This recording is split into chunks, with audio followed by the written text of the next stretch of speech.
पुराण में एक अत्यंत प्रेरणादायक कथा आती है जो यह सिद्ध करती है कि यदि कोई छोटा सा जीव भी अनजाने में भगवान शिव का आश्रय ले ले तो उसका जीवन भी बदल जाता है। प्राचीन काल की बात है।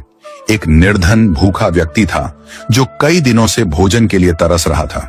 उसकी स्थिति इतनी दयनीय हो चुकी थी कि उसने चोरी करने का विचार किया।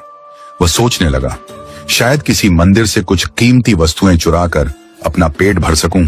वह एक रात्रि अंधकार के समय एक प्राचीन शिव मंदिर में पहुंचा। मंदिर भीतर से पूरी तरह अंधकारमय था। उसे कुछ भी दिखाई नहीं दे रहा था। वह निराश होने ही वाला था कि तभी उसने एक उपाय सोचा। उसने अपना उत्तरीय वस्त्र ऊपरी कपड़ा उतारा और उसे जलाकर प्रकाश करने लगा। वह वस्त्र जलता रहा और थोड़ी देर के लिए मंदिर के गर्भगृह में हल्का प्रकाश फैल गया। उस प्रकाश में उसने इधर उधर देखा कि कहीं कुछ चुराने लायक वस्तु मिल जाए, लेकिन उसे कोई धन, आभूषण या मूल्यवान वस्तु नहीं मिली। उसे कुछ हाथ नहीं लगा। वह निराश होकर मंदिर से बाहर निकल गया। उसे उस समय यह भी स्मरण नहीं रहा कि उसने जो किया वह पुण्य बन गया है। परंतु भगवान शिव के दरबार में कोई कार्य व्यर्थ नहीं जाता, चाहे वह अनजाने में ही क्यों न किया गया हो। अगले जन्म में वही व्यक्ति चक्रवर्ती सम्राट बना। समस्त पृथ्वी पर उसका राज्य था। धन, ऐश्वर्य, प्रतिष्ठा सब कुछ उसे सहज प्राप्त हो गया। एक दिन जब वह ध्यान और एकांत में बैठा था तब उसे अपने पिछले जन्म की एक झलक दिखाई दी। वह दृश्य था शिव मंदिर में उसका उत्तरीय जलाना।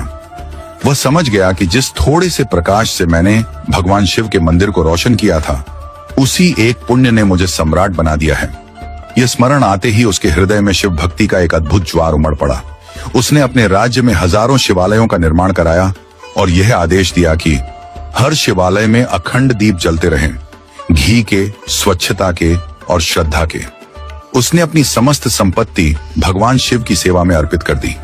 इस पुण्य और श्रद्धा के फलस्वरूप अगले जन्म में वही राजा कुबेर बना, स्वर्ग का धनाध्यक्ष, भगवान शिव का परम मित्र और देवताओं का कोषाध्यक्ष। अब वह सिर्फ राजा नहीं था, वह कुबेर था जो भगवान शिव के साथ अलौकिक मित्रता का अधिकारी बना। भगवान की सेवा में किया गया कोई भी कार्य, चाहे वह छोटा हो, अनजाने में हो या बिना किसी स्वार्थ के, उसका फल अवश्य मिलता है। पुण्य की अग्नि कभी बुझती नहीं, वह सही समय पर फल देती है। ईश्वर के निकट श्रद्धा और सेवा ही सबसे बड़ा धन है। जब अनजाने में जलाया गया एक दीप व्यक्ति को कुबेर बना सकता है, तो सोचिए यदि हम पूरी श्रद्धा से शिव की सेवा करें तो क्या कुछ नहीं हो सकता। अगर आपको ये वीडियो अच्छी लगी हो तो वीडियो को लाइक और शेयर करें और ऐसी ही भक्त और भगवान से जुड़ी सच्ची घटनाओं को देखने के लिए हमारे पेज को फॉलो जरूर करें।